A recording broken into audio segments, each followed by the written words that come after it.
All right, boys and girls, so we're moving on to example 3, and then it has two parts, an A and a B, and then they want us to factor. So this is sine squared of x minus cosine squared of x. So you want to think factoring back to integrated 3 when you guys if you were one of my students, we did it for almost 2 weeks factoring, okay? So when I think of this, I think of this as a binomial, and I say binomial because I consider this a term and that a term, okay?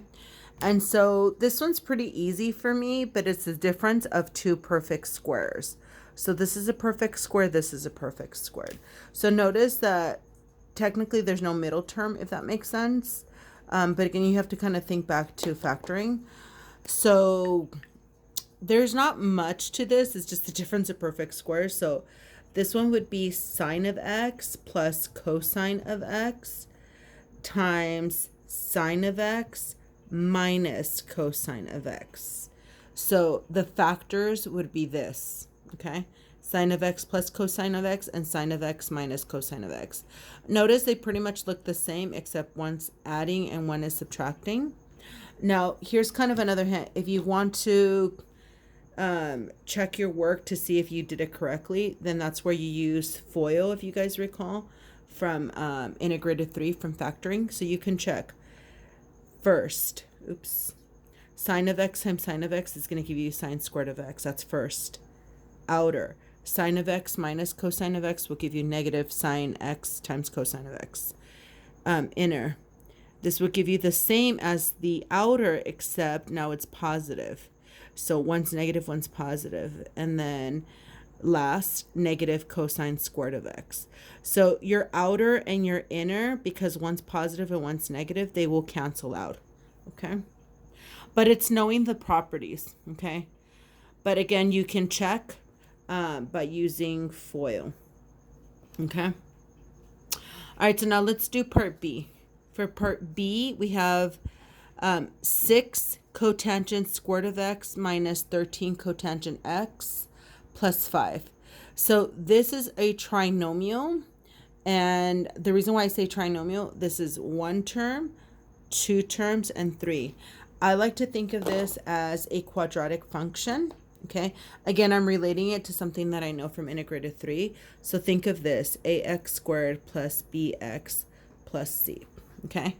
Only concentrate on the coefficients. So a is 6, b is negative 13, and I said negative 13, I wrote 12. And then c is 5. Okay. So again, think back to integrated 3, where again, if you were one of my students, I had you guys find two numbers that when you multiplied, you got whatever a times c is. And then when you added, you got whatever b is. So now let's practice. Ready? So I'm going to use a different color so they don't overlap. So a times c in this case, a times c would be 30. And then b, and again, follow along with me because that way you guys can do it. B is negative 13. So when do we multiply two numbers and get a positive, but add and get negative? Okay, and that's when they're both negative. So I'm going to make all of them negative. Okay, so now think of two numbers that when you multiply together give you 30, but those same numbers when you add will give you negative 13. Okay, and that should be negative 10 and negative 3. And again, you can kind of check for yourself. Negative 10 times negative 3 will give you positive 30. Negative 10 plus negative 3 will give you negative 13. Okay? So technically, what your answer should be is x minus 10 times x minus 3. But if you recall from integrated 3, we also said when your a coefficient is greater than 6, then you want to include it in both. So what it would look like is actually, let me erase that, would be 6x and 6x. So you want to repeat it twice. Now, again, you're going to be like, wait a minute, if we multiply, that's going to be way bigger than 6. So this is when you have to simplify. So between 6 and 10, what's the greatest common factor? And that would be 2. So if you divide both terms by 2, you end up with 3x minus 5. And here the greatest common factor is 3. So when you divide both terms by 3, you end up with 2x minus 1. Okay. Now, I would say these are your factors, but let's go back to the very beginning. We're not working with x, we're working with trig functions. So where it says ax squared plus bx plus c, a, b, and c are coefficients, so just like I wrote them here, but we're not working with x. Instead of x, we're going to work with cotangent, okay? So my final answer would be 3 times cotangent of x minus 5 times 2 cotangent of x minus 1. Okay. And that would be my final answer. Okay. All right, so I'm not going to give you another example from here because I think these two are pretty good. But what I'm going to do is move on to example 4 because example 4 is still factoring. Okay, so in the same video, you're going to get example 4.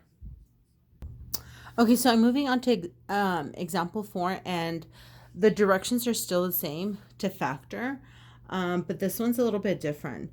They want us to factor cotangent squared of x minus 2 times cosecant x minus 7. And here's how it's different. It's still a trinomial, so there's 3 terms. The only difference that I see here is we're using 2 different trigs functions. So one's cotangent, one's cosecant. So, So what I want to do is I want to go back to page 350 and look at my identities to see if I can somehow simplify them to have the same, okay? Same trig function. So the only thing I can think of is cotangent squared of x. If you look at Pythagorean identities, I can end up with a cosecant because there's a cosecant in that function, okay? So just in case you're wondering which one I'm looking at the one that says 1 plus cotangent squared of x equals cosecant, cosecant squared of x, okay? Obviously they use u, but I mean, that's just, that you can replace it with anything, okay? So this one, I would use this property, okay? But let's get cotangent by itself. So I'm going to subtract by 1. So cotangent squared of x is the same as cosecant squared of x minus 1. So now that I have that, I'm going to replace my cotangent with this, okay? So ready? So again, this is just side work, so you know what I'm doing. So now cotangent squared of x is going to be cosecant squared of x minus 1. Now I'm actually going to put in parentheses, minus 2, I don't want it to get in the way, minus 2 times cosecant of x minus 7. Okay. Okay, so now I'm working with all cosecants. And then if I look, the only other thing I could do is probably combine like terms, okay? I only put parentheses just so you know that I substitute this for this, okay? But I can combine like terms. So now basically what it's going to look like is, let me move this up, cosecant squared of x minus 2 times cosecant of x minus 8, okay? And I like this because now we're just working with trig identities. With the same trig function, and this is a trinomial. So I'm going to go back to what I did earlier, okay? So think of this, ax squared plus bx plus c, okay? I'm going to go a little bit faster now because, again, that's just, we should know the basic one. So we're looking for 2 numbers that when you multiply, give you a times c. And in this case, a is 1 and c is negative 8. Okay. So I'm going to put negative 8. And then those same numbers, that when you add will give you your b. And in this case, our b is -2. Okay. When can you multiply two numbers and end up with a negative, but add and end up with a negative? Is when one's negative and the other one's positive. So can you think of those two numbers? -8 and -2? Okay. And that should be -4 times 2 and -4 plus 2. Okay. So again, technically your answer should be this. Ready? X minus 4 times x plus 2. Okay. And notice your a this time is 1. So if I write this twice, it'll just be 1. So unlike the other one where I had to repeat the 6, a is exactly 1. It's not greater than 1. I don't have to write it twice. Or even if I do, it won't make a difference. Okay. And just a reminder, we're not working with x. Our x is cosecant. So now I'm going to replace x with cosecant. So my final answer should be cosecant of x minus 4 times cosecant of x plus 2.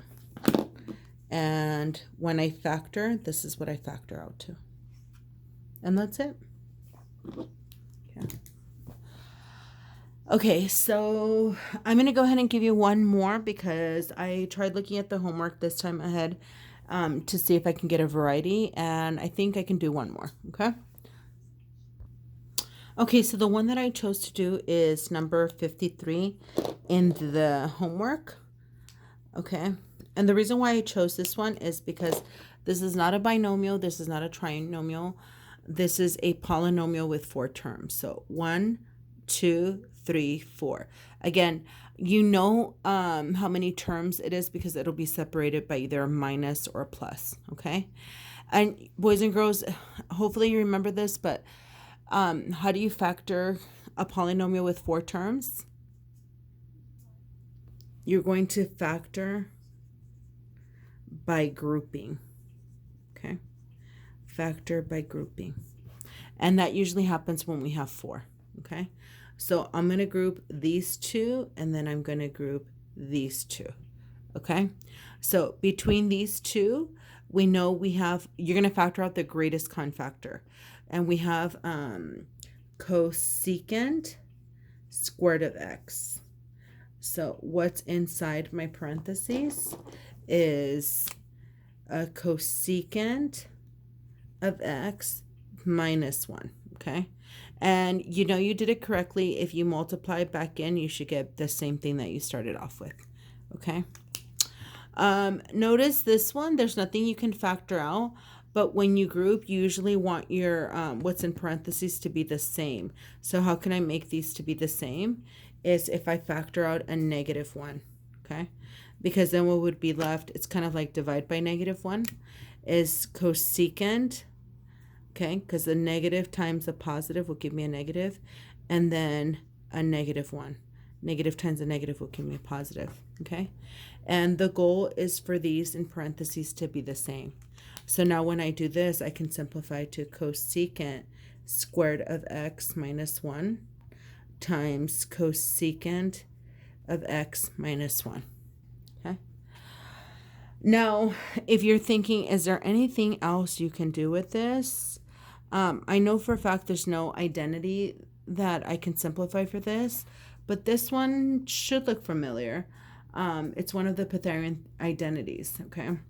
It's the 1 plus cotangent squared of x equals cosecant of x, or cosecant squared of x.